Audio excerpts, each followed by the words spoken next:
Welcome to the Aliens and Cowboys podcast. I'm Joe. With me, as always, are Nate and Garrett. Hello. Hi. Tonight, we are going to be continuing our coverage of Game of Thrones Season 8. Up this episode is Episode 3, the most recent episode that aired for Game of Thrones. So we're excited to dig into that. I'll let you guys know what we thought about it.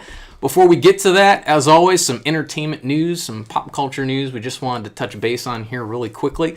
Really, the main thing that jumped out at me this week, you guys, was the Sonic trailer that just dropped. Did you guys see this yet? Nope. I did. Yeah, I'll be honest with you. I'm not really that impressed in the slightest.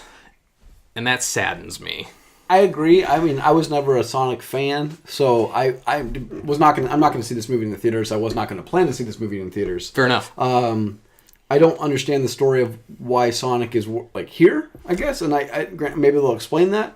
I'm also not really excited that Jim Carrey plays the villain. Yeah. Kind of looks like it's going to be an over-the-top movie, kind of like a Rocky Bullwinkle movie where like Robert De Niro is the villain. Yeah, I got that kind of vibe animated, too. It's not animated, but he's like a puppet.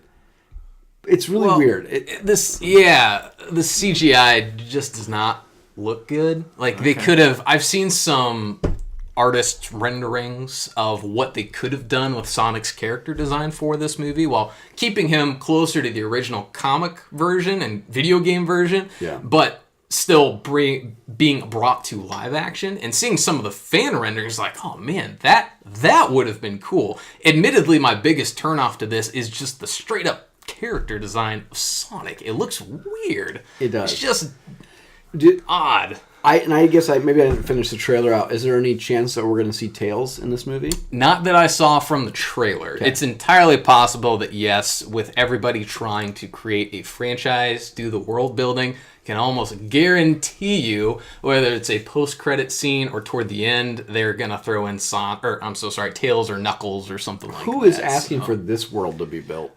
Nobody. There's been animated series on this already, which I have not watched, admittedly, but I mean, I'm more excited to maybe check those out than I am to give this a watch. So anyway, maybe I'm being overly harsh on it. Just the first trailer did not impress me. Being a lifelong Sonic fan, at least of the video games, haven't really seen any of the shows, as I mentioned, outside of that. But being a fan of the video games, this is just not what I was expecting. But well, to be fair, recently you've acknowledged on the podcast in previous episodes that the first trailer of things you've seen recently, like Hellboy, were not probably what you were expecting. And it wasn't until trailer 2 did you really say they should have led with that trailer. It's very true. It's a good unfortunately, observation. when trailer 3 comes out, you're back to not caring anymore. Yeah, and with Hellboy, the reviews I saw, I still want to see that, but man, that did not do well at all. Well, so I guess one thing to ask, and we didn't even think about this,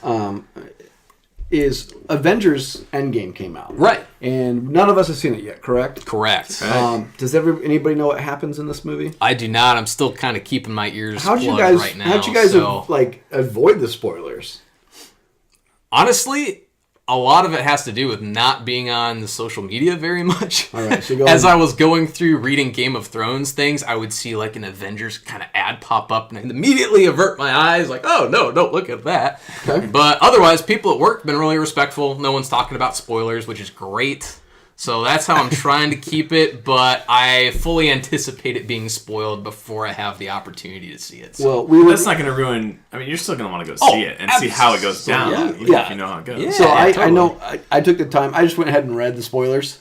I'm not going to spoil them on here, so you guys are safe there. I'm definitely going to still go see it. I will just simply say it's not how I thought it was going to go, so it's kind of exciting to see how they play this out. I'm more excited now, knowing the route they took, to see why they make that decision or where they went with it. So I'm kind of more excited now versus what I thought was going to happen, based on reading from other people's perspectives, just like random guesses and people that probably know a lot more about the overarching real story of the Infinity War. So now I'm kind of more excited to see how they play out. Very cool. All right. Yeah. So I only had one item. I actually watched I think it's the original Flatliners from 1990. Oh yeah. So listen to this cast. It's pretty awesome. It's Kiefer Sutherland, Julia Roberts, Kevin Bacon, William Baldwin, Oliver Platt in this movie. And they play medical students who are toying with this idea that there is some sort of quote-unquote life after death. So they're going to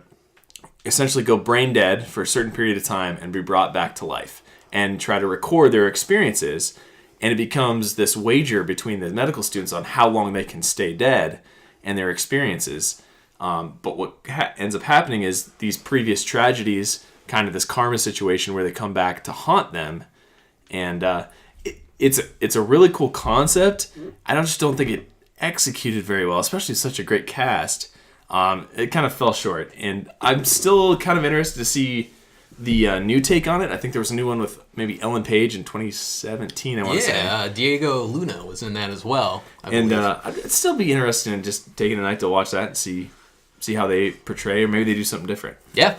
That's a no for me. But I'm glad you liked it. Hard pass. Hard All pass. right. One thing I wanted to bring up too, I was kind of reading on the, I don't remember where it was, maybe Den of Geek, I was reading about this, and they were talking about how Netflix has come out. I don't know if they just recently came out or if this has been well known. I think it's been speculated, but The Office is by far their most watched show. Okay. Which doesn't surprise me considering I probably watch it a couple times a week. Not the whole series, just I turn on The Office a couple times a week. Sure. And I know a lot of people that just kind of, when they put a show on, that's their go-to. But CBS, I believe it's CBS, is going to start their own streaming service, and they're going to take The Office away. And that's their goal. And so Netflix really has, I think it's till 2021 maybe, to like figure out what they're doing with the Office. Not just our Office, but Parks and Rec. You know, a lot of the shows that aren't Netflix originals are in danger of basically being pulled off Netflix to go to these self-streaming services. And what this person's comment is that's like 15 potential streaming services to pay for, at which point you're, again, back up to the cost of having cable. So if you're cutting the cord for these streaming services, or you have cable on top of these streaming services, you're just paying twice as much for cable now as you ever were. Yeah. So their viewpoint ridiculous. was, it was kind of interesting, was let me just pick the two that I really enjoy, and I'll just go back to buying TV series box sets. And I really love that because I buy TV series box sets. And it's really, really a lot of money down the drain when you think about it, considering everything is streaming now. But I still own probably, I'm talking, no joke, like over 100 individual seasons of TV. It's just a lot. And I've gotten used to not having to put in a DVD. So Yeah. it's very frustrating now. Oh, God. To go back and like have to like track a DVD player into like every room I'm going to watch TV and bring a DVD. You remember when you had to rewind the tape? Oh, I never did. what archaic nonsense is this? My mom will hate this, but I always got charged like that extra like $2 for not rewinding the tape. At Blockbuster? Yeah. That was the thing? Yep. Yeah. So it's just kind of interesting, this idea of coming, Joe, you and I talked about this earlier, full circle. Yeah. That people are no It's longer true. buying DVDs because they're on streaming services, but the reality is you're only going to probably stream a couple of these services going into the future because there's so many options, and they're all basically pulling all their content specifically to their location, which will be interesting too, because I would think that Disney obviously is having to come up with a lot of content to be worth their monthly charge, right? Same thing, Netflix has to have so much content of their own, Hulu, Amazon. CBS, you would think if they're going to charge a $5 to $10 subscription, what other content are they going to have? They can't put movies on there. You know, it's got to be pure TV shows, I would think. Yeah, I don't know how they're going to balance that. I would imagine, just like you were saying, that they'll probably have to have a pretty low entry fee to make it worth it. And that's why I think Disney Plus is really going to take off in this race. I do too. Because as Netflix starts to slowly lose content, Disney, not only do they have the power to keep making new material, but they've got the back catalog to just at launch, if they want to, be boom, here is everything you could possibly want Disney related, and people will absolutely pay what, $6.99, $7.99 I think is the projected entry level pricing there. So I look at this from a business perspective too, from Disney, right? So they have like a lot of young children content, right? And now they're converging more into like the adult type stuff as far as Marvel and that sort of thing. Little kids will watch anything on repeat, bound like forever and ever. So you can like stabilize the business aspect from that end, and then you can kind of explore different routes on the Marvel end or different content there with Star Wars, and start to build it that way. CBS, I think, is kind of limited to what they can develop. It's not just going to be CBS. You're talking probably CBS, probably ABC, True. NBC, like all the main networks are going to have their own subscription services. Like FX might even have one already. I'm not sure. Like there's just you just got to ask yourself, like, what is it worth to have the subscription? Because I think about Netflix, and once Netflix loses The Office, Parks and Rec, all of their Marvel content, all the Star Wars content, basically everything's going to Disney. I look at what they have for Netflix originals, and they're good. They're not. To me, it's not worth it anymore. It's not the increased price that they are doing next. If all that content's gone, and with my daughter as well, she will watch so many shows on Netflix, but a lot of them are Disney. It's a lot of the Disney kids shows that are on Netflix that she will watch. So presumably, if that is on Disney Plus and it's got The Mandalorian, all this other cool Star Wars and Marvel stuff, I could see myself probably unsubscribing from Netflix. Let's say not taking Disney into account, because we've all, at least Joe and I, and I'm assuming Nate, because your wife is such a huge Disney fan, that you guys will probably end up subscribing to Disney Plus. Yeah, I'll probably get outvoted 1-to-1 on that. You mean 1 to like a half of 1, right? You don't count, right? Which two services would you guys keep right now? Right now, what I would keep actually is admittedly Netflix and then Disney Plus. Okay. Yeah, I actually don't watch Amazon Prime all that much. Okay. Although it is a great resource, there's a lot of cool shows on there. Yeah. But I actually watch a lot more Netflix currently. So I'd probably still keep Netflix if I'm keeping two. I will say that you are missing out on a lot of pretty good shows on Amazon. I believe it, yeah. And you think about Amazon, so I might not watch as much Amazon TV as I do the other options, but because I use that Amazon Prime and I'm paying that annual charge, or I should say my fiance is paying that annual charge, like I'm not going to get rid of Amazon. I can't get rid of Amazon. Yeah, that's exactly. just we pay for itself just by the shipping that we obviously are paying for or whatever to bring it overnight.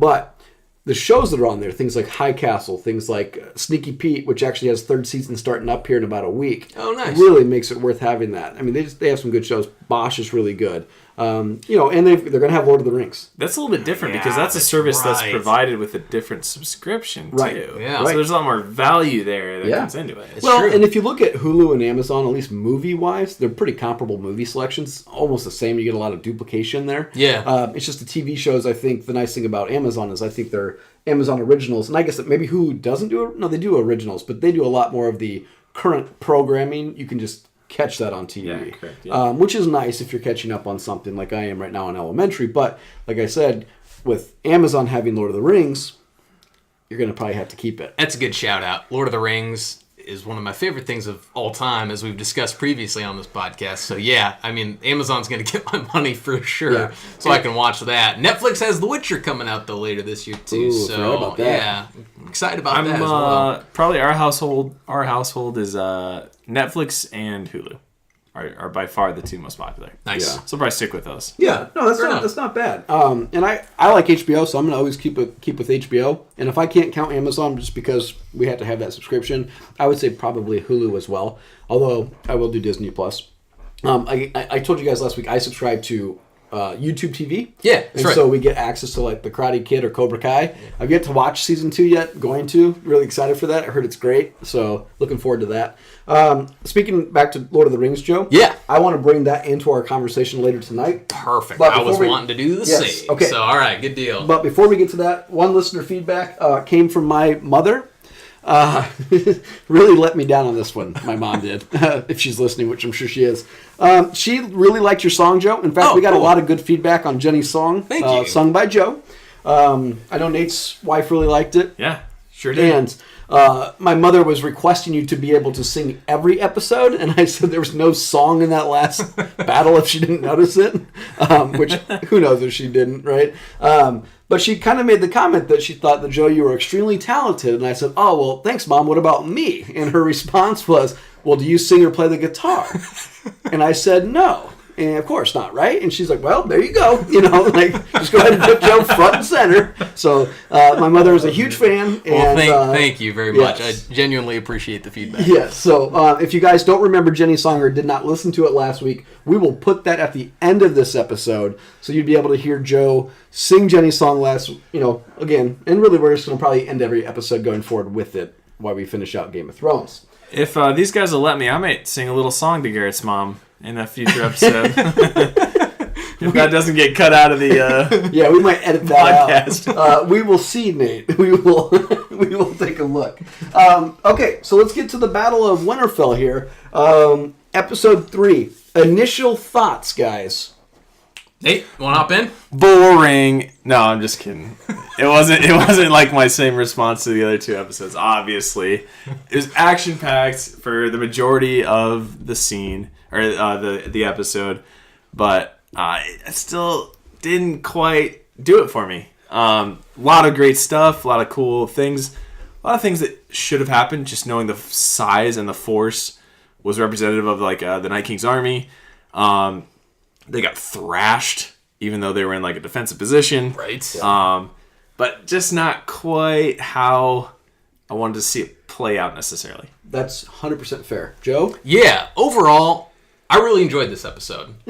The action in and of itself, more specifically, even before the action started, I can't remember a show that has made me feel as anxious as I felt for the first, 5 to 10 minutes maybe, where they're just kind Before of... the Dothraki charge? Yes, where it's just showing everyone's reactions and everyone is terrified about what's about to happen, as was I. And then from there, yes, action was great. I know a lot of memes out there are referencing the lighting and how dark it was. I get it was dark, but at the same time, I actually kind of liked it. I like how it started really dark, and then they really play up the aspect of the importance of fire. There's Viserion with his ice or fire breath, whatever it is. Anyway, so lighting overall, I actually thought it was pretty cool. It was difficult to differentiate at times what was going on. That being said, those are all great things if this episode existed in a vacuum. Admittedly, Nate, to your point, Garrett, to your point as well, I was wanting some things to happen differently than what they did, and I'm sure we will get into that, so I will table that for now. Well, I just want to say, I'm not even mad. I'm just disappointed. This was an episode... That's even worse. Okay, Mom. Yeah, this episode, kind of like Nate was saying, it's not that it's boring. It's not boring at all. It's not boring at all, no. I am just very disappointed in this episode, and I don't want to be the negative one in the podcast episode. I'm going to be, because I have a lot of criticisms. I have a lot of things to nitpick. I'm going to be upset about the episode. It just 100% was not true to itself. It was so built up. Granted, we built this up. Everybody built this up. Oh, yeah. For 2 of the 6 episodes, they built this up. And I felt like it was a lot of a letdown. You could go as far back as when we were first introduced to kind of White Walkers and the Night King and the build-up since the very beginning. Right, but I'm talking about specifically 6 episodes right. to build you up to this. Yeah, okay. And Joe, you're not wrong. The anxiety and I think I even mentioned, because Nate and I actually watched the episode together, that I was like, wow, they really kind of mess with you here. But like, they keep kind of looking out into the darkness, looking back, point of view of the characters, looking back out. You're like, the army's out there. Yeah. You just can't see them. And I thought that was such a really great, like you said, ability to kind of terrify the character, terrify the audience, make you feel that anxiety. Absolutely. It also saves on the CGI budget. Yes. That is very true. Yeah, with a triple dragon battle going on, you gotta allocate your funds somewhere. Yeah, we'll get to that too. Okay, so let's talk about just kind of the start of this here. So we start the episode, you got all the forces out front, right? The Unsullied, the Dothraki, Jon and Daenerys are kind of, basically taking their position out on the edge there, kind of just overlooking the battlefield. Yeah. Theon's pushing Bran through the courtyard, obviously to take Grandpa to the weirwood tree. People are heading to the crypts. You have people handing out weaponry. And all of a sudden, we're kind of in the stalemate. They're just kind of chilling out, not really relaxed. There's clearly tension. Oh, yeah. And all of a sudden, Melisandre shows up, just in the middle of the battle. From the same direction as the White Walkers horde. Hello! And she immediately has an immediate impact, right? She walks up. They at least they don't kill her, which was nice. Yep. She goes to the Dothraki. She basically ignites the Dothraki. I don't know what their weapon is called. Yeah, and that was amazing. Yeah, ignites that. It's a cool moment. It's a really neat moment. Yeah. It is. It's really an awesome moment. And I think you start to say, yes, let's do this. And not only that, but it's obviously, you mentioned the darkness of the episode. we're like, oh, it's going to light it up a little bit. We're going to see what's going on. Yeah, it does a couple of really good things. One, it gives you a hope that something positive is going to come of this at the very start, which gets turned down pretty quickly. But then it also like shows representative how large the forces are too, because it illuminates, right? And then you can start to see how large of a force is sitting around Winterfell. So it's really good you brought that up. I want you to think of that, Nate. You talk about how big of a force. I want to draw us back to last week's episode, not the battle, the previous week's episode when they're in the War Council and they're looking at the strategy on the table, and they've got the forces by their look like little domino pieces, chess pieces, or whatever it is. And then if you look at that map again, you go back to that scene, and you look to the end where the White Walkers are coming from. They just have it just falls off the table. Just falls off the table and how many white pieces they have to represent the number of armies. And you could say, well, maybe one of these little things represents 5,000 or 10,000 units, right? They've just got 100 of those white units back there. So just a huge army. So even though we see the Dothraki, which again, when they light it up, it does show more than I thought there were. Yeah. Okay. But in comparison, it's just not enough. Not even close. And I just want to take the time to say what you do not do is charge your cavalry at a force they can't even see. I don't think that they've watched the movie Braveheart. But one thing Braveheart teaches you is, when they send in the light cavalry, you don't lead with the cavalry. And the Dothraki, it was really cinematic, awesome scene to see them running across, basically riding across the field. And with them goes Ghost. And with them was Jorah. Yeah. And I won't lie. At first I thought, well, Jorah's dead. I was kind of thinking the same. I'm like, they aren't really going to do this right now, are they? But how is he going to live through this? Yeah. Right. And just to mention, even though Ghost never comes back in the episode, he does look like he is alive in the next episode. So CGI-wise, you're right. They probably just had to deal with the dragons and all the other stuff and all the White Walkers and the crypts. So they probably did not have the budget for Ghost. Ghost keeps getting these random little single shot moments where it's like, oh, don't forget, Ghost is still here. Yes. Like in the last episode, it's the same thing. They're on the wall. Ed, John, and Sam are talking. There's Ghost. Yep. And at the beginning of this episode, Ghost is running, and you never see him again. Yeah, he just makes these weird screenshots every once in a while. Like, hey, still here, guys. Still here, guys. Yeah. So Dothraki right across. Like I said, awesome cinematic view from Dany and Jon. Because they see just the fire going, right? And then all of a sudden you see that you basically see them run into something, like a dark force. You don't really see what it is. And point of view back to Brienne, Jaime, and, Grey Worm, the Unsullied. Yeah, exactly. And the lights just start going out. Little by little, the lights start going out. Yeah. And you start hearing yelling. And next thing you know, it's just pitch black again. What did you guys think about that? It was amazing to see that as a visual effect. Yes. And once again, the anxiety and the terror that's slowly building, that kind of kicks into overdrive. More to the point, as it gives you a very brief shot of the Dothraki line hit the White Walker line. Yes. You see them kind of looking up. Mm-hmm. And then as fast forward a little bit, you see why that is, of course. But I thought it was a really amazing scene. Terrifying. No, it's fantastic. And then you still have no idea how many they actually killed in the process. You just know a huge chunk of your forces wiped out for virtually no reason at all. Well, and they're straight cannon fodder. We think they're all dead, right? Let's just talk about this. The idea that the showrunners took the Dothraki and basically got rid of them. Yeah. Do we have a problem with that? Does that mean they completed genocide by putting them on the front lines and just said Dothraki go? I mean, they didn't kill all the Dothraki. I mean, there's Dothraki going to be back wherever they are, but are all of the Dothraki in Westeros now dead?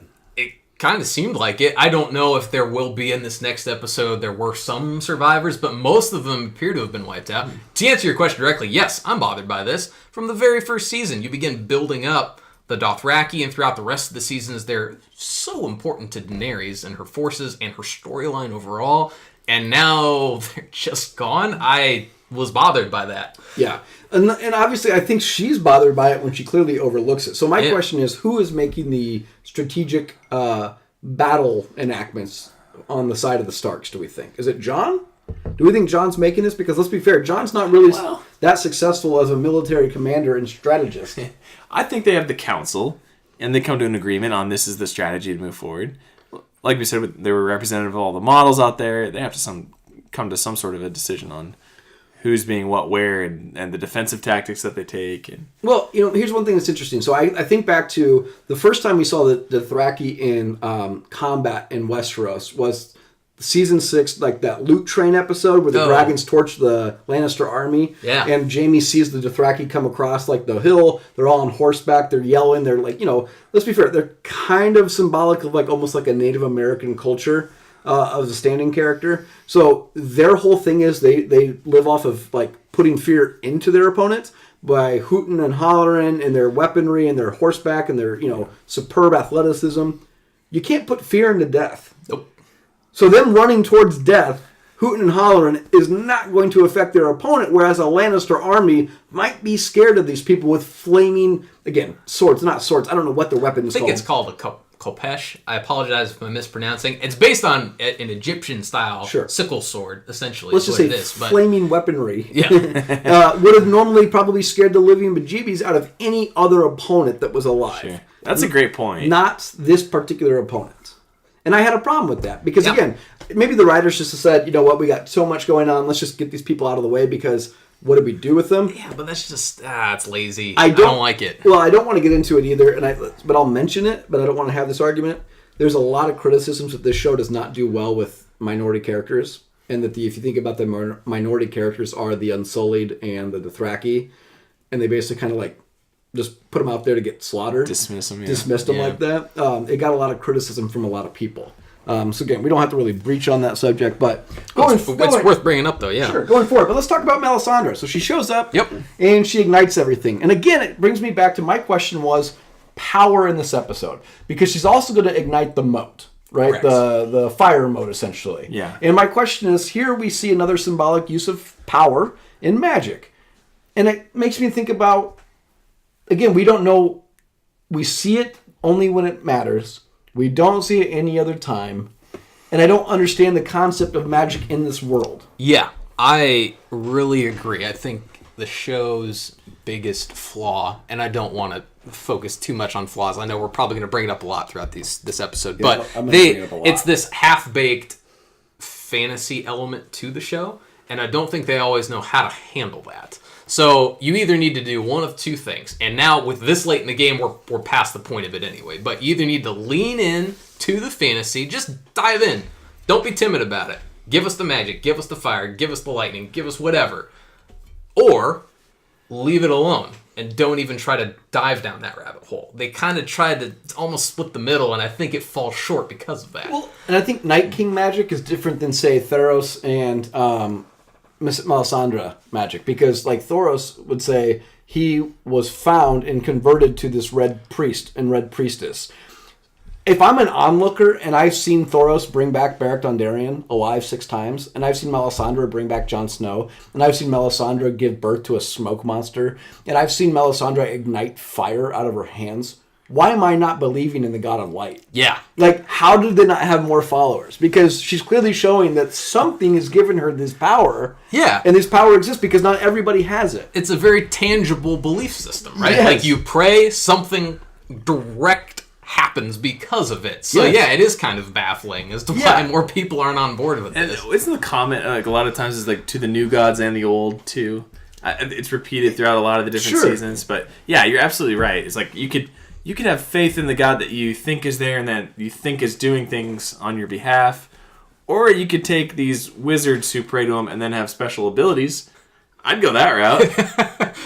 Yeah. Trying to fight an army of the dead and be like, oh, can I learn how to summon fire? Yeah, and don't get me wrong, I know it's a little late in the game to be nitpicking the religion on the show, but I thought about this as she showed up and had all these powers again, that how come people could even question the Lord of Light at all throughout the season when, again, the people that have seen her, people like Davos, people like Jon Snow, people like Stannis, the people that are like legit commanders of people, make these moves. Well, I also find it really interesting, and it's along the same theme we'll probably keep revisiting about this episode, that they don't give us enough information, at least I don't think so. So the fact that Melisandre is struggling, it's not like she just holds out her hands and boom, there's fire, especially with the moat, with lighting the moat. She is starting to panic by the end because nothing is happening, and then it finally does ignite. So like, what's the delay?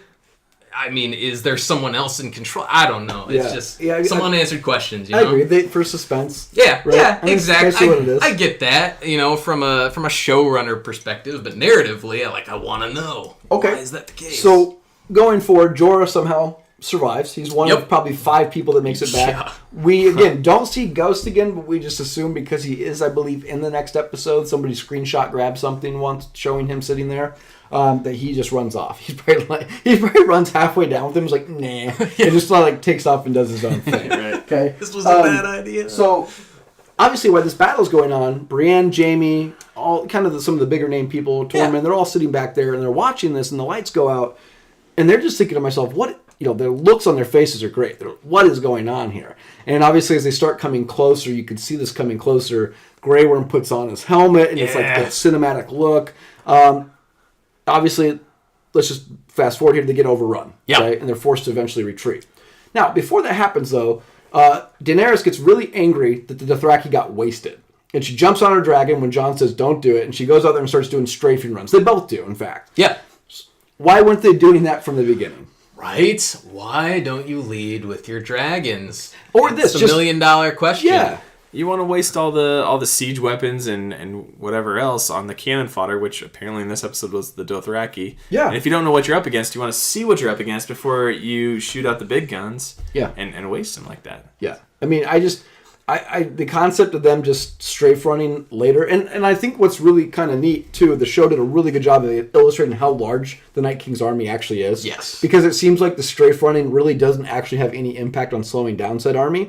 Even when the fire moat gets ignited and they stop, and eventually they smolder it with the dead bodies of some of the White Walkers and they come over it, 40 minutes later, they still show people streaming across that. That's how big that army is. Yeah. And so these strafe runs really don't have a big impact.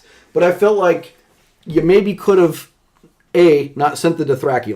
Let's always lead with that. A is don't send the Dothraki forward. Okay, but B, strafe run a lot quicker, a lot more. That was kind of a thought process I had. Same thing with when they finally do retreat. I believe Grey Worm essentially breaks the bridge, leaving the Unsullied to get wasted as they're blocking people's retreats. Yeah. Okay.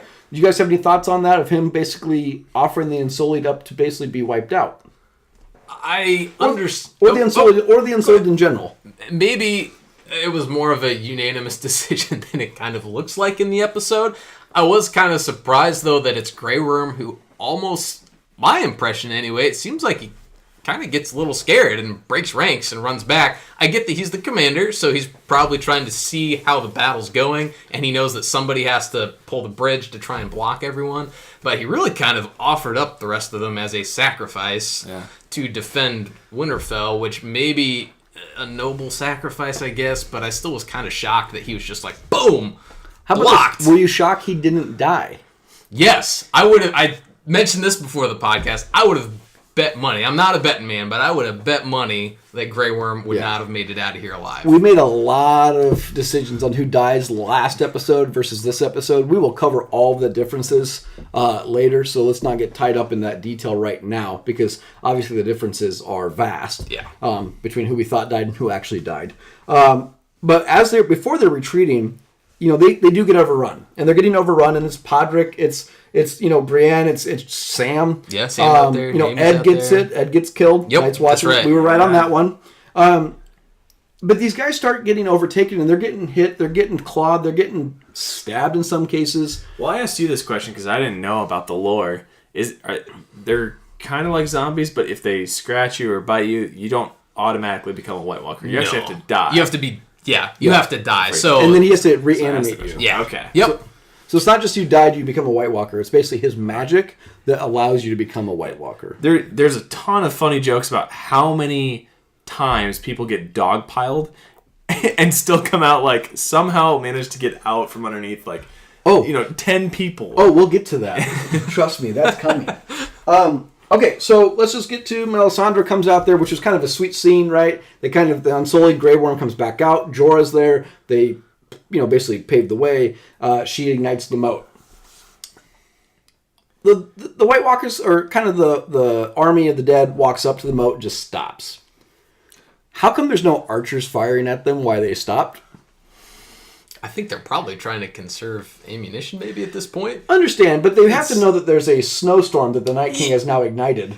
That clearly the dragons can't fly in snow now.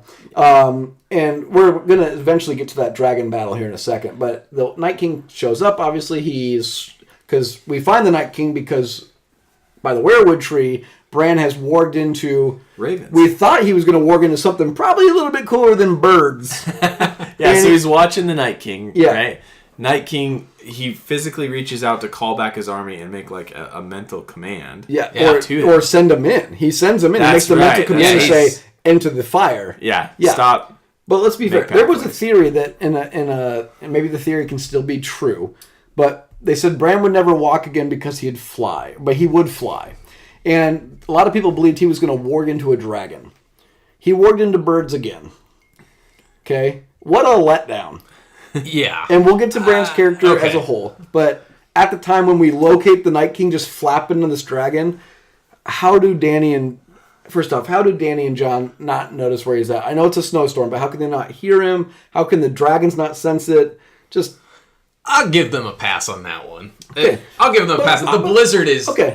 they set up enough that the blizzard is just completely disorienting that the fact they run into the Night King at all is nothing short of a miracle. Okay, fair enough. There's a theory out there about a metaphor between Danny and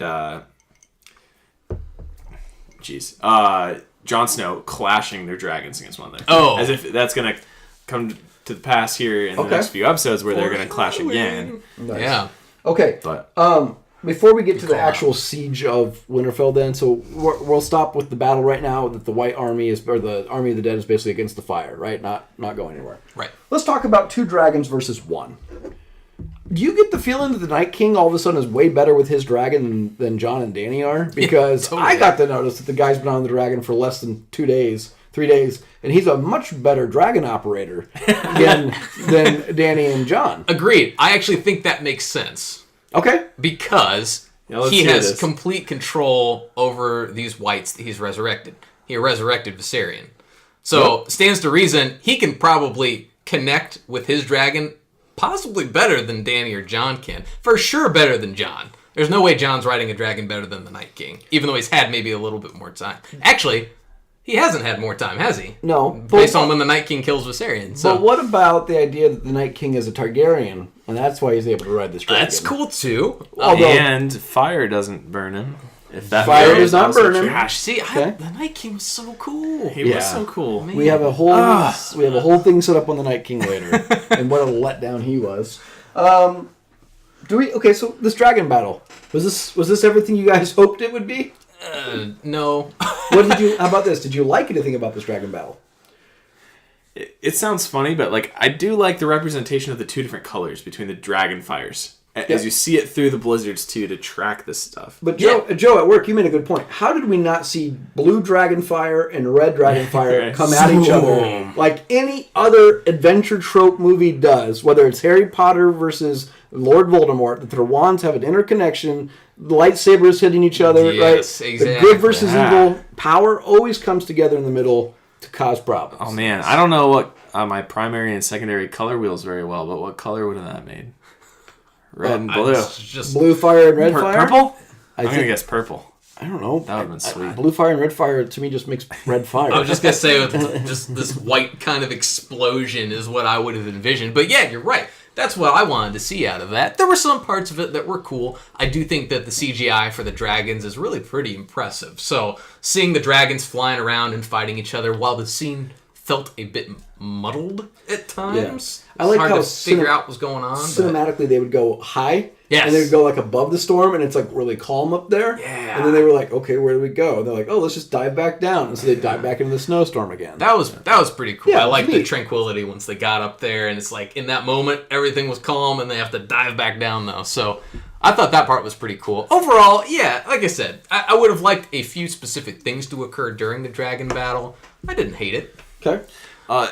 So then, what's the Night King's dragon's name? Viserion. Viserion. So to Joe's point, one, it probably has some sort of like psychic link, like it does with the rest of the army, that gives it the advantage. But also, it went down with one spear to the neck, right, to kill it. Yep. And now it goes 2 versus 1 is getting scratched and torn up and bit, and it just keeps on plugging away and survives all of that damage against the 2 other dragons. I mean, that's another one of the advantages of the Night King's army. Totally, yeah. Undead dragon. Maybe that gives it a fair shot on a 2v1. Yeah, I agree with you. I definitely think that the fact that it's an undead dragon, it can just keep on going until it physically is unable to do so. I love that you say that because I want to mention that later. The idea that the absolute fact that the undead army doesn't get tired. Yes. And you see like the Starks and Jon specifically like trying to fight through all these people constantly. He just looks like he's exhausted. That's why they should all be dead. They're not. But we'll get to it. Okay, so let's get to the siege. So we talked about the Night King. He kind of sends his army forward. They start smoldering the fire. The great look on their face when they realize that's what they're doing is really kind of cool. They're like, oh my god, now what do we do? Again, question. Why are we not firing arrows at them? Yeah. Or tar and fire. You think they're trying to consume, or not consume, but just conserve their ammo for this. But, if I'm them and you don't know how many numbers they have, you just try to kill as many as quickly as possible as you can, and then you'll deal with the situation after you're out of ammo. Yeah, true. And it doesn't. Oh, go ahead. No, I was just gonna say 2 things, and I would have to go back to rewatch this, which I intend to do before Sunday's episode as well. But are they taking some pot shots at it? Because I want to say throughout at least some of those sequences, they are occasionally firing arrows. Follow up to that, do they straight up run out at some point that I'm forgetting about? They could. Are they just not firing because they ran out of all their arrows? Well, Theon runs out. Later. Yeah, Theon runs out. I don't know how That's to right. Yes, he does. Okay, so let's just say they put out the fire. Obviously, at bottlenecks, people start running in. It's not long before they overtake this castle. It is not. I really enjoyed the zombies basically just walking off the buildings, just kind of like hitting the ground, waking back up, and like running at them. And kind of this contrast of different zombies. We'll talk about the like World War Z zombie versus like the Walking Dead zombie. Exactly. So we'll get to that in a second here. But multiple times in this show, this episode, we have seen like Bran, Jaime, Pod, Gendry, Tormund. Okay, Sam. Yep. They constantly are getting overran, overwhelmed, scratched, clawed, cut, stabbed, and they don't die. And I swear there were times where I saw like 6 people grabbing them at once. It cuts away, they're yelling, cuts away. The next time we come back, they're still fighting. Are we disappointed that these specific people did not die? That they should have died? I'm actually going to say no. And this is maybe selfish because I know with keeping with the spirit of the show, like you've mentioned, Garrett, it does kind of go against that. But selfishly, liking so many of these characters, I'm ecstatic that they're still alive at this point. And to the point of how they're able to recover from being smothered, I'm like, by all these White Walkers, I'd be interested to know the strength of White Walkers. More to the point, not all of them have weapons. Yep. On top of that, it is not a standard zombie trope where if they get bitten or they get scratched, they turn into one. They don't. So you can get bitten and scratched quite a few times before you'd end up going down. So presumably, if you have someone close by that's able to peel off 6 White Walkers, assuming some of those White Walkers don't have knives and axes and stuff, I can see you getting out of that. Okay. I can see you getting out of that. In every specific case, and it repeats it a couple times, yeah, maybe they should have scaled back the number of overwhelming moments that there were, but I can see a number of those experienced fighters getting out of something like that. Okay. I just don't think it's hard to take a character that you love, which J.R.R. Martin is famous for, and kill them in this battle because you have to do something tricky in the plot twist, right? Which doesn't happen because this is a straight face-to-face battle. And there's nothing cool about being trampled by just, thousands and thousands of just, for the Night King, cannon fodder for him. Okay. There's nothing glorious in that. Okay. And you just don't feel that respect that character is being done justice at that Well, point. let's be fair, too. For those particular characters, the majority of the show, we actually don't see them. Because we just know that they're fighting, That's and they're very just kind of their own true. thing. So let's go to characters that we do see a lot more of. Yeah. Arya gets her spear. She and does. Arya gets her spear, and she starts doing damage right away. Oh man, that scene was so cool. It's very interesting to see like the first shots of her fighting, and she's so enthusiastic. Yes. And is going on, let's just like a just a fury of kills, right? Yep. And that changes later on. Yeah, but it's very important because she count. has never fallen. She has this conversation with Gendry last episode. What is death like? What is She's never seen these people. Or these monsters. She's never fought them before. She really finds out that she can clearly kill them. And she does. She takes a lot of them out. But she realizes they don't tire. Right. They don't have fear. Again, they don't fear anything. They just keep coming. And she has to quickly run. And she does run. And I think that her story in this episode is very interesting and really one of the more entertaining ones. And she basically fights her way to a library. Right. And has to kind of walk around this trope. It's really interesting. It's a really interesting bottleneck section of this, or section of this episode, where it's her by herself, trying to be stealth. We have, for whatever reason, zombies kind of meandering through the, library here. Very slow, whereas the outside... Walking Dead-like here, but not so much anywhere else in the castle. Because on the outside of the room, we know that people are just getting slaughtered and yelling and fighting and running and stuff like that. Why did they have the two separate zombies? I think it's purely to create a cool action sequence. Okay. I mean, it's... Because I agree with you. I would think that most of what we've come to learn about these White Walkers, the ones that are patrolling, quote-unquote, the library... They would probably be trying to get back to the action as quickly as they can. Because they can hear it. So I think it's strictly just a cool moment for Arya, and I'm okay with that. Here's the thing: I'm not disagreeing with that, and I'm obviously the first one to say I'm not a big Arya fan, and I'm going to take problems with Arya in this episode. This particular thing I don't have a problem with. I understand she's stealth. I buy her assassin training. I buy that she is not a Mary Sue. I 100% agree that she's not a Mary Sue. Okay, we had this conversation. The real Mary Sue is Sam Tarly. Okay, which we can talk about later. That's okay, right, yeah. So she is not a Mary Sue. She is perfectly stealth. I will buy that. I agree to that. I thought that was really neat. It fits her fighting style too, because she's agile. She's not like the Hound who's sitting there bludgeoning people left and right. Right. She's got to kind of hack and slash quickly and quietly and do her thing, and that fits her character very well. Absolutely. That's what we call a transition. Nice job, Nate. So let's talk about the Hound. The Hound, obviously, after fighting enough people and fire, he kind of does one of those things where he goes into a PTSD mode. He totally does. And he's just kind of chilling there and takes Beric Dondarrion to yell at him and say, obviously, she needs your help, where it snaps out of it, and he runs to save Arya. Yes. Right? This is the part in my episode. So cool. I guess I'm the neutral guy here, if you're pro and you're con. But I hated this point of the Hound, because he's such a powerful character. And every time a little bit of fire comes around, he just freezes. And I thought he'd overcome that at some point. Oh, and he does. This was so important. Okay, so Beric, I've established one of my favorite characters on this show. Same here. Send-off for him was great. We'll get to that in a minute, I'm assuming. But the moment where Beric is kind of giving the Hound this pep talk, I think Beric has certainly grown to respect the Hound, and the Hound in turn has grown to respect Beric, regardless of how contentious that relationship started. And even as recently as them drinking on the battlements, how they're kind of giving each other crap before this big battle. So that relationship has been really cool to watch. And then on the flip side of that, just the fact that this has been such a traumatic moment. I mean, what happened to the Hound in his past was such a traumatic moment. I buy that. This isn't even just a little bit of fire at this point. This is like he's thinking he will die by fire. He doesn't care about White Walkers. He cares that he's going to die in this fire. And it takes Beric snapping him out of it to kind of get him to realize what the important thing he needs to do is. Sure. So I love this entire sequence with Arya, the Hound, and Beric. It was my favorite part of the show.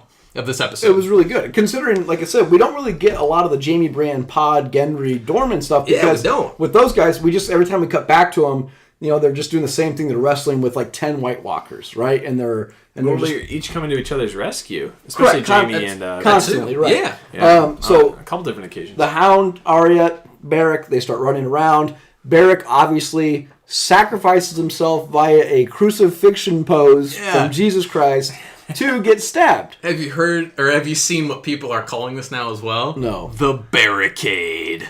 Nice. Which is the coolest thing in the world. The barricade. Pun The intended. barricade. Pun Yes. intended. Oh, But he obviously, so cool. he gets killed. He sacrifices himself. Right. Arya and the Hound end up going into a separate room. They lock the door. They hide. They start pushing stuff up against it. And they find out Melisandre's just chilling in Just there. hanging out. Just having a good time. Yep. And they kind of look at each other. They say, which they did earlier in the episode when Melisandre comes into the castle. Arya's staring straight at her.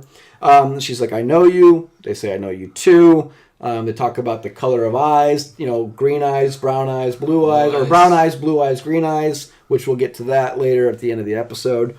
And she basically says, what do we say? What's the line? What do we say to the god of death? And she says, not today. Not today. And she kind of reignites her fire for the battle. Because she was scared, right. Yeah.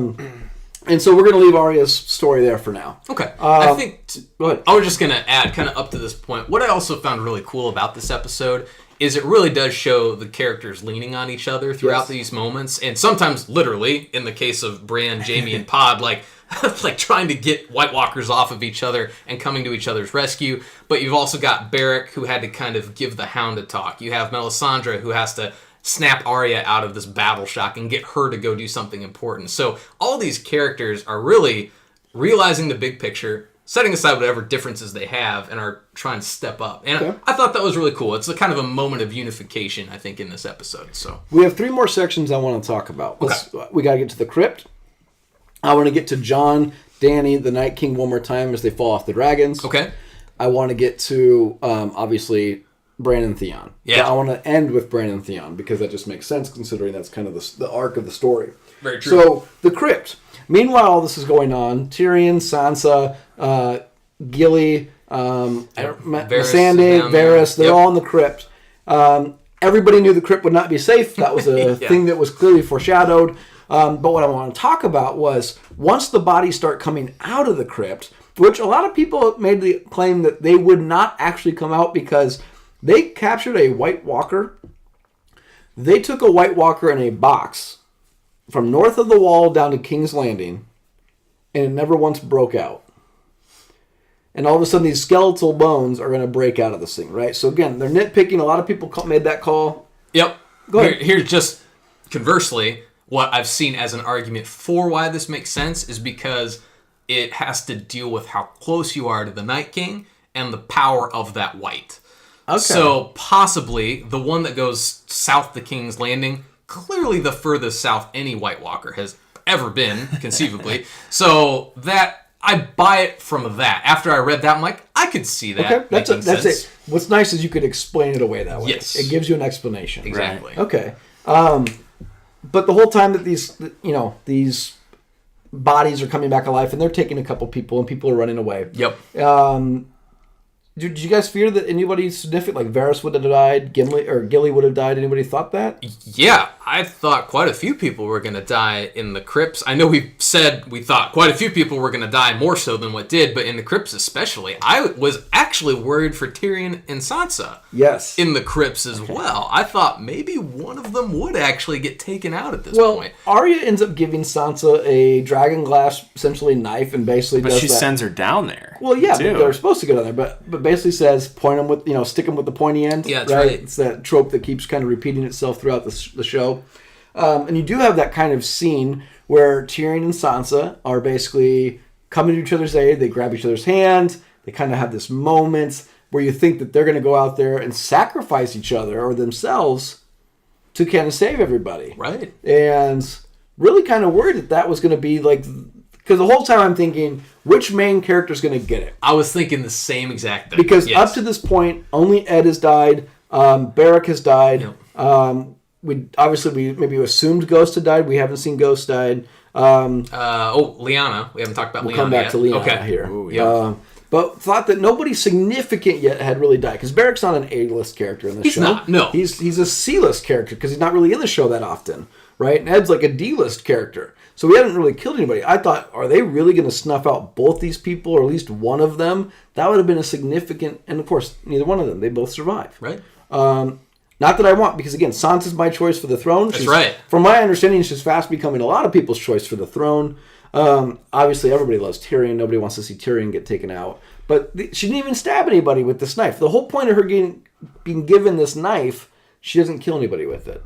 Kind of a letdown. Yeah, it was a little bit. She can fight for her people. They have some interesting dialogue to kind of progress the story, her and Tyrion. Oh, of course I think that's the value that they bring maybe to this episode. It certainly isn't... That's not their skill set, obviously. Right. And they have that conversation in the dialogue, too, is that if Tyrion was up there, you wouldn't be helping anybody do anything. You would have been killed. You would have been killed. Yep, absolutely. You brought up Lyanna. Yes. Lyanna Mormont, the ice giant, or the giant, Walking Dead giant, basically comes in, starts knocking dudes around, nails her, basically punches her. Yeah. She goes flying. I thought she died right then. I couldn't believe that she gets up when all these grown men in armor don't get up. But she gets up, she screams, she's clearly like crippled at this point, walking towards him. He grabs her, he's going to eat her. And she stabs him. She's basically, he's crushing her, he's squeezing her. She's dying. Yeah. She basically stabs him in the eye, kills him. House Mormont gets snuffed out in this episode. Yeah, they do. They do. Thoughts on Lyanna? R.I.P.? I thought it was... Well, this one actually did shock me. Let me take a step back. I thought of the characters they would kill, Lyanna would not have been one of them. I agree. That did kind of surprise me. That being said, I'm glad that she didn't just get punched and die.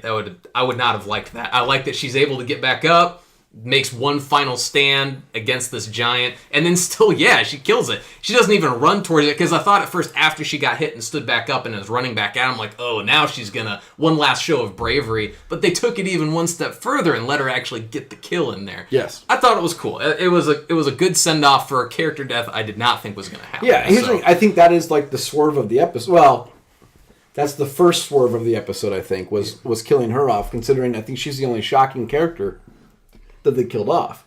But again, she's not an A character, she's not a B character. She's not in the show that often. Right. Like, you don't really lose you don't lose anything with her dying. You don't lose anything with Ed dying. We don't really lose anything with Barrick dying. Like, we haven't lost anything yet as a show watcher. Okay, not yet. I'm gonna argue we don't. It's a great David and Goliath moment. Yeah, exactly. And like you said, Joe, to send her off on her way Yeah. and kind of clean the slate a little bit for what's to come, probably. Yeah, no, absolutely, I agree, and it's one of those things where I know Twitter loved that. They were up in arms over her, and she's the idea that you said this David and Goliath match, and she, the smallest character, always the bravest, always the person to put men in their place, and she ends up taking out arguably the biggest person, in this episode. Really kind of cool. Let's go to Night King Dragon, Daenerys, Jon. They have a little bit more of a skirmish. They get knocked off the dragons. Yep. Dany gets her dragon. She pulls the Dracarys on the Night King. Does anybody think that was going to work? Nope. No. Not with... There's no way that everyone would work. knew they was Not with 35 minutes left in the clock. Yeah, well, that, and then there was Bran in the previous episode. As soon as Daenerys brings up the fact, like, oh, I'll use Dragonfire or whatever, and he goes, well, I don't know if it will work. No one has ever tried. I'm paraphrasing. But it's like, no, of course it's not going to work. He's the Night King. Yeah. And then he just smirks like a boss. Yeah, like a total boss. And he goes to throw a spear at him. Dude, he just picks up a spear and goes, the Night King and the White Walkers have got some swagger in this episode. Like, that's the first emotion that I think that he ever shows throughout everything. Yeah. Well, but let's talk. So he starts walking towards, obviously, Winterfell's castle. Right. Because Dany gets out of there. That's a cool moment. Yeah. Because then Jon Snow is now... Jon starts... Well, no, wait, sorry. Yeah, Jon... So Jon starts walking towards the Night King, or really running towards the Night King. The Night King clearly senses this. And before Jon can get to him, the Night King turns around, raises his arms, and raises the dead. He knew exactly how much time it was going to take to reanimate everyone, and the distance that was being closed, that he timed it perfectly. Oh, man, he was making a point, for sure. The whole time this was happening, I was yelling, I think I was even yelling downstairs, throw your sword. I was expecting him to take a long claw and, like, chuck it at the Night King. I think they probably couldn't have done that twice, because Barrick does that to save Arya. Yes. But I'm good with all the sword throwing they want. Yeah, throw that sword. Yeah. Do it. There's a lot of comments on that sword throwing that, like, once you throw your sword, you're defenseless, you can't attack. You're done. Right. Unless you travel that distance to go pick it up again and then that's the point. The Night King's the only one it's an all or nothing shot. Yeah. Right. I mean, that's the one you got to go for. Did you think that maybe Jon could have got taken out here? I did.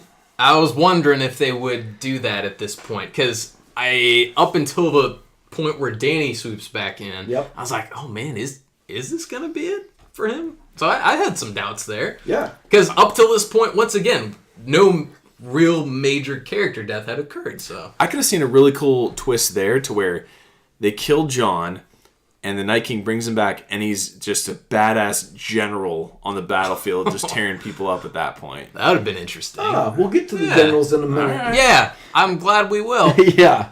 At least somebody will get to him. Anyways. Sorry, I'll wait. Danny swoops in, like you said. She saves the day. She obviously gets overrun by basically White Walkers on her dragon. She ends up falling off. Jorah comes to her aid. Yep. And they do a little standoff where Jorah basically becomes a pincushion as he's trying to defend her. Yeah. And he ends up succumbing to his wounds, and he dies. Okay. Fighting for his queen. Yep. The way he wanted to go out. And exactly. And she's, obviously very upset. That's obviously, he basically lives long enough for the White Army to be defeated, and then he basically passes out and dies. Yeah. Okay. Night King goes forward. He kind of gets to where he's going. All of his generals come in here. Before we get to the interaction with Bran and Theon, as the Ironborn and Theon had been holding off White Walkers this time through being archers, which is fine. That's okay. I don't think it's a great strategy, but whatever. Okay. But they've been succeeding. This entire show has built up the idea of Valyrian steel. Yes. We have kept account of who has Valyrian steel. Valyrian steel had no impact in this episode. Nope. 0. Didn't matter who had Valyrian steel. The next thing is, those generals, no impact in this show.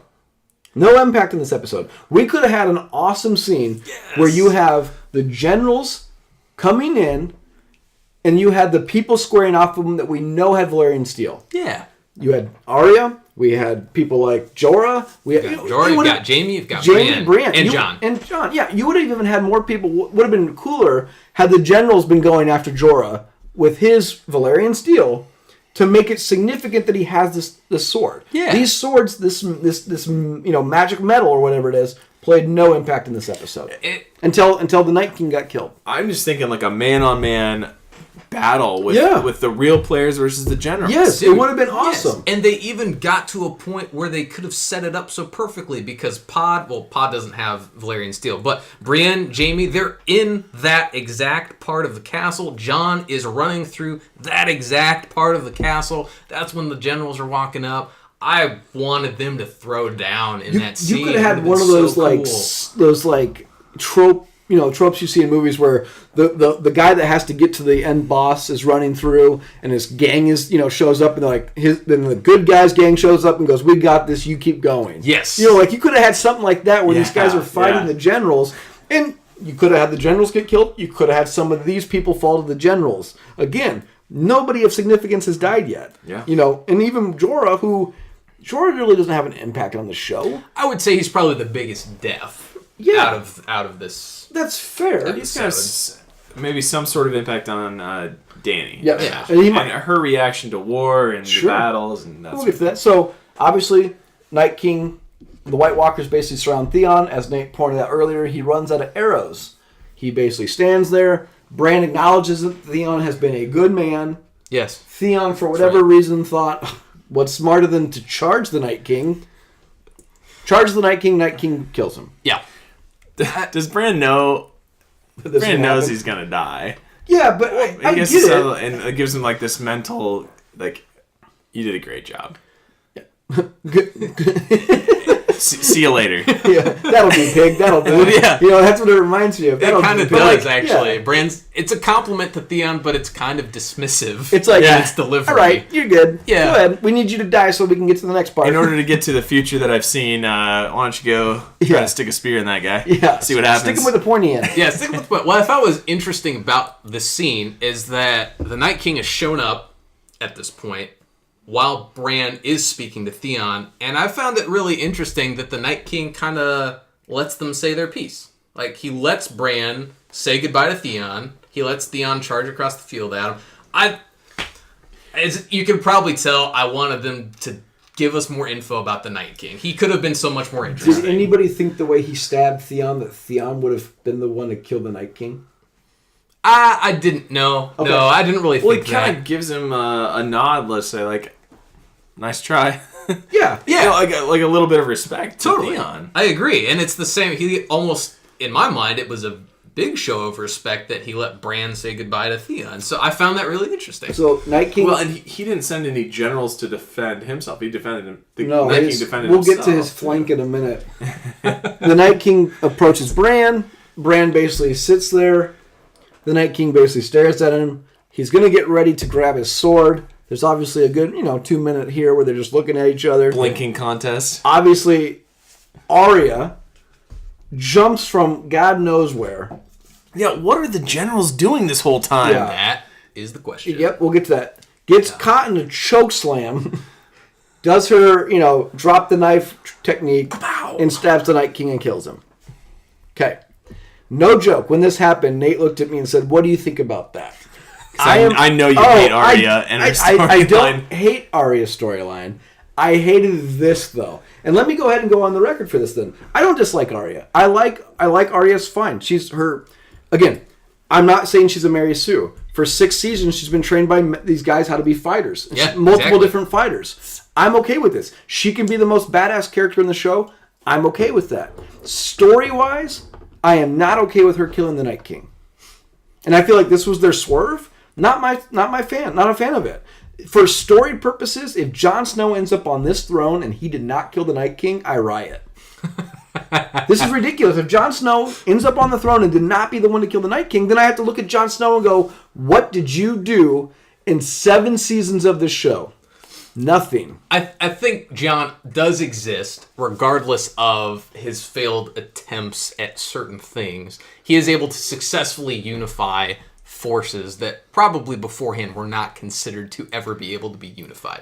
His greatest strength is in that. His greatest strength not only as an individual warrior, but it's his unintended ability to be able to bring people together, even though he doesn't consider himself a politician at all. But I find it interesting that he's the one who's able to successfully do that. Well, 2 things. I like how you said... To lead by example is the best thing that Jon Snow brings to the table. I like how you said he exists. Because obviously, yes, he's been killed because he's made a lot of mistakes. Yes. But we could just make him Ambassador Snow. He does not have to be king of the 7 kingdoms here. No. Like I said, I really think that this signifies that he is not going to be the one that ends on the throne because he's supposed to be the one that's been hunting down the Night King. He's the one that has the interactions with the Night King at Hardhome. Where they go across their Magnificent Seven, Hogan's Heroes moment, where they go up north over the wall. He's the one that keeps interacting with the Night King. The Night King keeps staring him down, and he's not has the interaction not 5 minutes before this. That's supposed to be his kill. That was a huge letdown to me. I wanted to see Jon Snow and the Night King have a sword fight. Have an actual sword fight. Yes, because there's no real sword fight in this episode. On guard. There's a lot of killing. There's a lot of fighting back the White Walkers, but there's no one-on-one, you and me, one shall leave kind of moment. I know that people are going back to say, well, the theory or the prophecy was that Arya will close brown eyes, blue eyes, green eyes. Brown eyes being the phrase, blue eyes being the Night King. The thing is, it doesn't have to be the Night King. The White Walkers, she could have killed a general or 2. White Walkers had blue eyes as well. Yeah. She did not have to kill the Night King. And I know that the green eyes is going to be people are going to say she'll kill Cersei. If she kills Cersei, this show is going to fast drop out of my top 10. She can't, again, then she is a Mary Sue. If she kills Cersei, they made her a Mary Sue. She is not a Mary Sue right now because, again, she's a trained assassin. I buy it. I buy her stealth. I buy that she's the best sword fighter next to Brienne because I think Brienne's probably the best sword fighter. Mm-hmm. I just don't like that her character, for a story purpose, kills the Night King. Okay. I saw a theory I want to share with you guys. I'm not sure if you guys saw this online. This is not me who observed this. I found this online. But it lends maybe a little bit more credibility to how this kill occurred, to killing the Night King. And the theory is this, is that if you listen very closely, when Jon is in the courtyard, he's hiding behind the debris, when Viserion is blasting at him with his ice fire, whatever it is. According to this theory, he looks up as if he sees something in the courtyard. After he sees this, now keep in mind some time's elapsing, there's splitting in Bran and the Night King's staring contest, but Jon sees something. At that point, he stands up to stare down Viserion directly in the eyes, probably knowing he's going to get smoked at this point. Sure. And if you listen very closely, supposedly, he's shouting, "Go." Like, go, go, go. and you can hardly hear it because the music is pretty loud. You're not meant to really catch the dialogue. So people are thinking that Jon sees Arya, and it's in that moment he stands up, knowing what Arya is about to do, putting it together, and is going to distract Viserion from killing Arya. I thought that was pretty interesting. I don't know if I buy it, admittedly, but I thought it was an interesting theory. If you listen real closely, I'm going to go back and kind of pick that scene apart, because I'm curious if you can actually hear that. I know a lot of people want to see Jon try to get burned.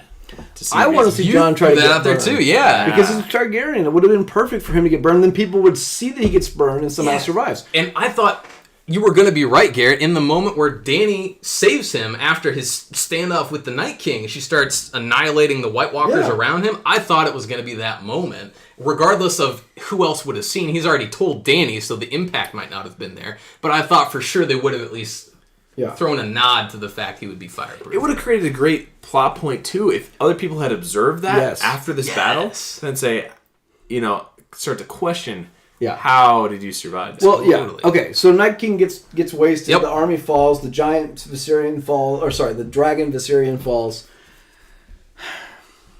Bran did nothing this episode. He sat there. Dude, so disappointed in not seeing any of his magic except... Well, there's theories that he knew everything. That he gave her the dagger. That he was by the weirwood tree. That he's seen this coming. And again, we don't know his power. They keep going in and out. Why does he need to warg into the ravens if he already knows what's coming? It raises so many questions. I mean, I've seen theories that go back as far as episode 1, where he is the one who sends an assassin to kill his younger self, which kind of sets off some of these events. Oh, God. I've seen people go that far down the rabbit hole. If they do that, that's ridiculous.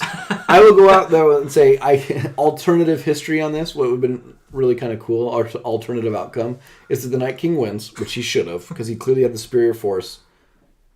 And then they marched, like Arya, Jon, like they're zombies now, marching down to King's Landing. Would have been super cool to see that, like that Cersei battle versus the Night King. Do you think because people would root for the Night King? Yeah, it would have been a really interesting dynamic. Yeah, awesome. It's true, because if that had happened, you better believe 100% I'm rooting for the Night King to just completely demolish Cersei at that point. Yeah. So we lose Ed, we lose Beric, we lose Lyanna, we lose Jorah. Again, House Mormont's gone. Yeah. I thought there was a fifth one we lose. Ed, Beric. We don't lose Grey Worm, which we thought we would. We don't lose Sam. We don't lose Gendry. Which, by the way, Sam is the ultimate Mary Sue. The guy that has zero really combat training and survived in a dog pile of zombies. He had dual dragon glass daggers. Oh, with no formal fighting training. Yeah. Can we revisit that moment, though, too, where Jon walks through that courtyard, sees Sam, and Jon is focused, he knows the end game, and he bypasses his best friend, it looks like he's getting killed at this point, to go do what he thinks he needs to do. Yeah. I thought that was an interesting moment, too. Just wanted to shout that out. Yeah, and I think the reason why, ultimately, to me, this episode is not, again, it's not a boring episode. It's just a letdown episode. This show, had it been true to itself, seasons 1 through 4, or if R.R. Martin had wrote this episode, if they took it from a book, half these people would have died. This show would have killed these people off. And they should have killed some of these people off. We lost nothing. And the reason why I say this, too, is we built up 2 episodes before this. It wasn't just us building this up in our minds. They built it up for us. They built up this Night King. They just took out the Night King in 40 minutes without doing anything. He didn't kill anybody. He did nothing. There was nothing. And the thing is, we don't know anything about the Night King. I don't want to learn anything about him now. If they go back in the next 3 episodes and they start talking about the Night King, I don't care. It's pointless. It's wasted screen time. Yes. I completely agree. I wanted all of it. Give me the backstory. I wanted to learn more about his motives, because I'm sorry, killing Memory, the fact that he's trying to get the Bran to kill Memory, I'm just like, there's got to be more. What's driving this guy? Yeah. And I thought they'd give some more of that to us, and they didn't. So that was, I think, my biggest letdown. The battle overall, like I said, I don't care. I care very much about the characters, which is why, selfishly, I'm happy that they lived, whether it keeps true to the spirit of Game of Thrones or not. My biggest letdown was the underutilization of the generals and the lack of backstory for the Night King. How about the really bad military tactics? Well, yeah, okay, that too. But overall, like I said, what truly disappointed me, because that I'll chalk up to just being, it's entertainment. Hopefully no real general would do what these guys did in this battle, but... What's kind of interesting, though, is the reason why I brought up Lord of the Rings earlier in this episode, and I want to talk about it, is I went back and I kind of looked at some aspect of Helm's Deep. Helm's Deep battle is way better than this. I will agree with that 100%. It is cinematically better, not just the darkness. The darkness, again, I'm okay with that. I'm okay with that, I buy the darkness. I thought it was kind of cool. The night is dark and full of terrors, Nate. Get on board. Yeah. Right? Yeah, we're good with that. Blizzard me this. Yeah.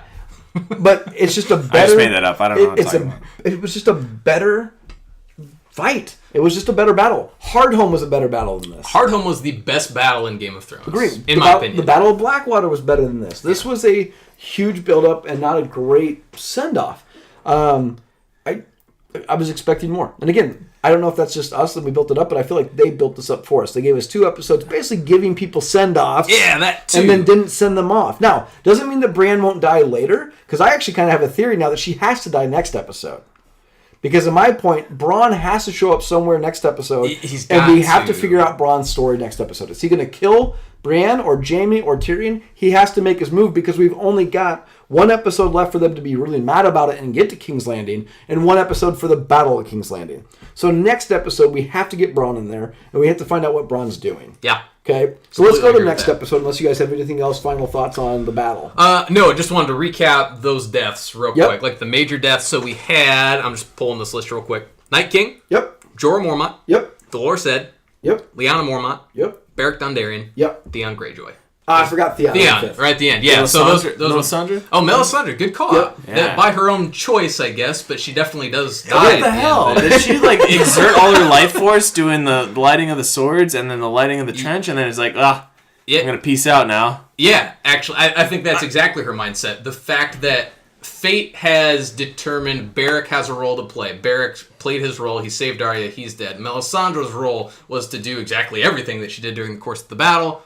She has fulfilled her role. Now she is willing to pass on from this mortal realm. See, I will tell you this. The one thought I had when she showed up, doesn't matter who dies, because she'll bring him back to life. Oh, yeah. That would have So I'm glad she kills herself off, because I thought if they brought back, again, they would have just been able to just reanimate them, right? That's true. So let's talk about next week's episode and what we expect going forward. Nate, you had an interesting comment earlier before the podcast about this season so far.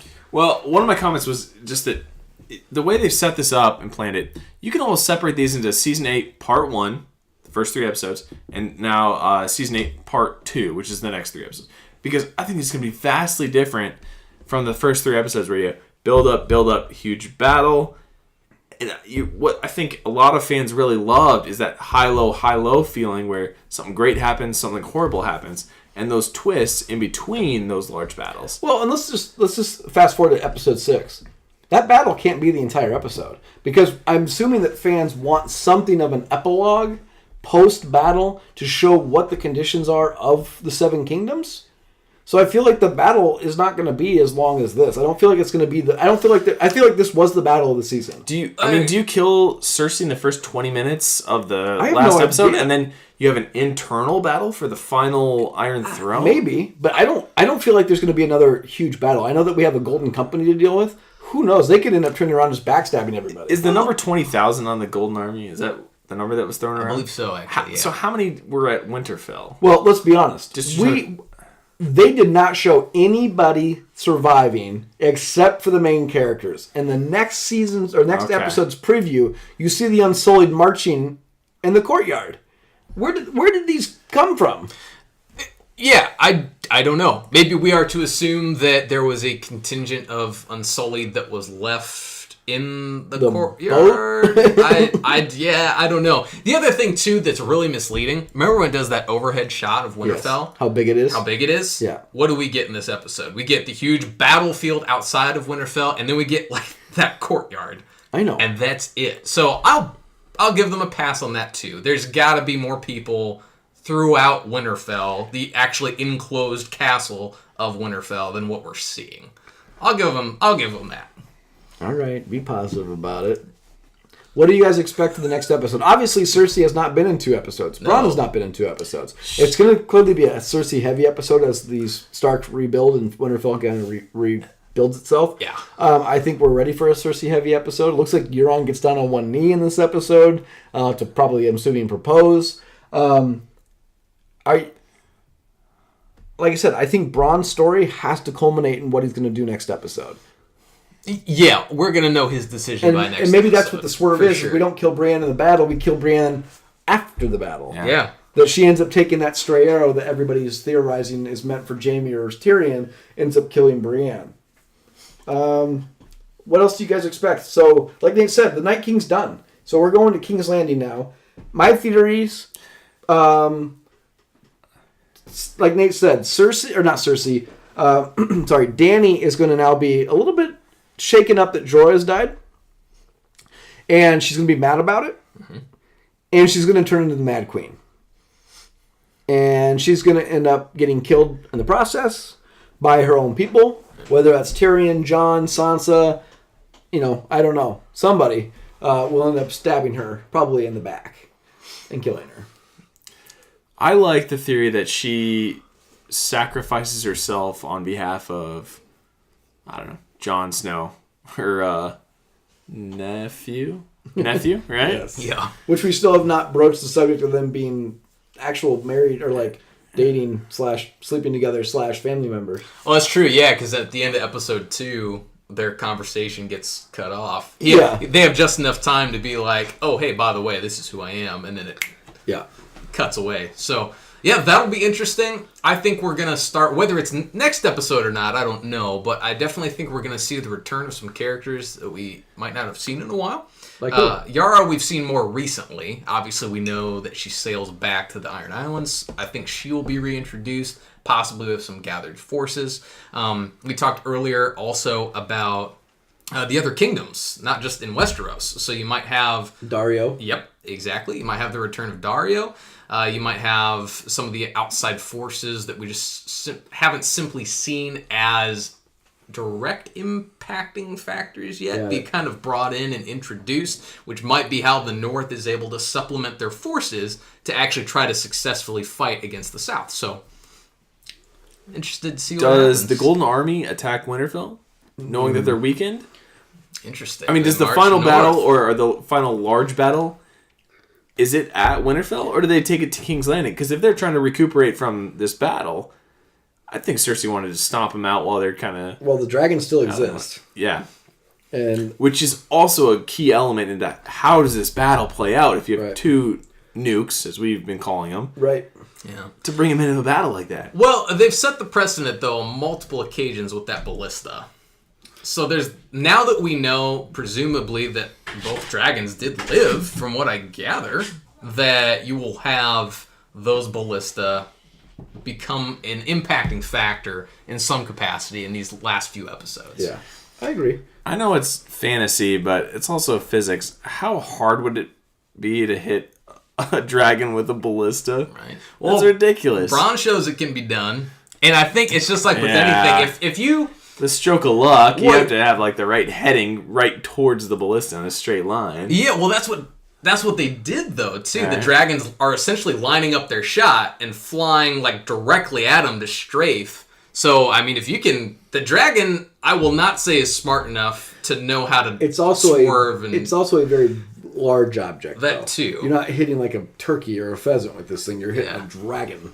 The thing that's the size of a RV, right? Yeah. Anyways, overall thoughts on the episode... Again, I'll just say I'm disappointed. I expected more. I wish Jon would have killed the Night King, not Arya. Again, it's not a knock on Arya. I just don't need her to kill all the main characters of the show. Sure. I need other characters to fulfill their needs, or fulfill my needs for them, essentially. Yeah. Right? Will you guys be disappointed if she kills Cersei? No. Honestly, I will not. I will not be disappointed if she kills Cersei. I feel like she'd be carrying too much of the story at that point. I think so too. You gotta have a little bit of difference. It's not like Arya goes through all the seasons and kills all the main characters. That seems a bit silly. How about this? What do Arya and Gendry do next week? They watch the Clegane Bowl. Oh, we haven't maybe even not. talked Maybe about not next that this episode, but yeah, it's a possibility still. Now that the mountain, though, since the mountain has been killed, though, and reanimated, does it even matter that it's Clegane Bowl? Like, is it really the Mountain versus the Hound? Yeah, it still matters. I mean, I get the fact, yes, the Mountain is not his former self, so to speak, but it absolutely still matters. The Hound doesn't care that he's been reanimated, so I'm on board with the Hound. If the Hound doesn't care that he's been reanimated and he still wants Clegane Bowl, then all right, let's do it. The Hound makes a comment. There's a piece of dialogue that he mentions something about how do you even kill death, and some people are speculating that that actually refers to, let's say, assume we survive this. I don't have a clue how to kill my older brother. He's huge. He's reanimated. He wears plate armor. Yeah. You know, and that's plays into that same same line. Yeah. Okay. Yeah. Okay. Well, any other thoughts? Closing thoughts? Overall, I know you mentioned kind of final thoughts on the episode. Overall, I did still really like this. I was entertained by it. I still liked a lot of the character moments in it. I thought it was very well done. Sure, it had some surprising elements to it. I would have loved to see more of the backstory behind the Night King, but I still enjoyed it. I thought it was a pretty strong entry overall. I will be really interested for your opinion when you watch it again. Yeah. Next week. I want you to come on, tell us what happened. You know, before we get to the episode 4, I want you to give us your opinion on the rewatch of what you think about that episode. We'll do, because I'm going to be looking for some specific things for that rewatch. Okay. So I will definitely let you guys know. I won't be rewatching that. Okay, hey, fair enough. I give it 3.5 out of 5 stars. It was cool. It was action packed. And the reason I rated it that high is because I'm still anxious to see what they do with the next episode. Yeah. I still want to see where they go with this at this point. Totally. I will also say one last final thought. When the Night King caught her, I thought he was going to break her neck. Oh, yeah. I thought that would have been an amazing swerve had he caught her, broke her neck, and then he kills Bran. And then he kills Bran. Yeah, and then Jon and them have to retreat. I thought that would have been such a awesome turn of events to people, and I think that would have been the most shocking outcome that could have happened. I would, in terms of the Game of Thrones shock factor, you've got a good one there. Would that have been more than Ned Stark?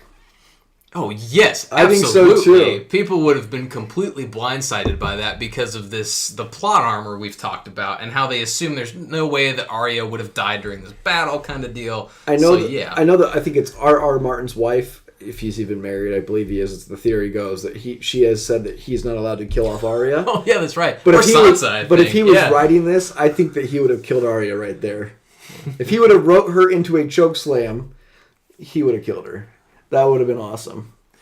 I can't not look back and think, Bran is so knowledgeable, quote unquote, but doesn't do anything ever. Bran, you're so smart. Yeah. The reason why I thought he was going to get killed was because I don't foresee what role he plays in the next 3 episodes. His entire arc was the Three-Eyed Raven with the Night King, and I thought that the Night King could have killed him, and then if the Night King would have killed Bran and then Arya killed the Night King right away as a retaliation, sneak attack, fine, I would accept that more. Because Bran dying gets rid of this all-seeing power, because we're losing the power, right? We just killed off Melisandre, we killed off the Night King. We could eliminate all the power, all the magic. You feel like Bran facing Cersei and her kingdom is beneath him at that point. Yeah, if they don't just say, Bran, how do we beat her? And he's like, well, I don't know. Well, if I told you, we wouldn't have earned it. You know what I mean? Yes. Yeah. We wouldn't be where we are now. Well, there's a theory, too. I know we're trying to wrap things up here, I think, but that Bran is essentially the physical embodiment of the Lord of Light, similar to how the Night... Okay, so, yeah, I'm not sure if you guys have seen this theory or not, but also this concept of fire wights versus what the Night King is able to resurrect with the ice wights, so to speak, the White Walkers. So, if Bran is, in fact, the physical embodiment of the Lord of Light, I don't think he is, for the record. But if Bran were to die, similar to the Night King, when he dies, everyone he resurrected dies. If Bran's the Lord of Light and he is killed, does Jon die? Fingers crossed. Who knows? Hope so. Stay tuned to find out. So deep. Get rid of some of these people off the throne so Sansa can take it. Anyways, nothing else, guys? No. Perfect. We'll be back next week. Obviously, until then, go out and subscribe. Leave us a review. 5 stars on iTunes. Tell your friends. Tell your family. Tell Nate's mom. Nate, for one, actually became a subscriber today of our own podcast. Hey-o! Yep. So there we go. It's not that hard, people. Yep. Or find someone that knows how to do it like I did. 22 episodes deep, he finally subscribes. I'm finally a fan. Which I'll just... It's official. Yeah, I'm just going to go ahead and say this. To be fair, when we started this, I did not think we'd go 22 episodes. Yeah. I thought we'd probably do 3 episodes and be like, well, this is stupid and quit. Even though some people might think we're being stupid, we're going to keep this going. So we really enjoy you guys. Fun, guys. Go out there, listen, tell your friends again, tell your family. We'll be back next week with episode 4. Until then, cheers. Cheers. Cheers.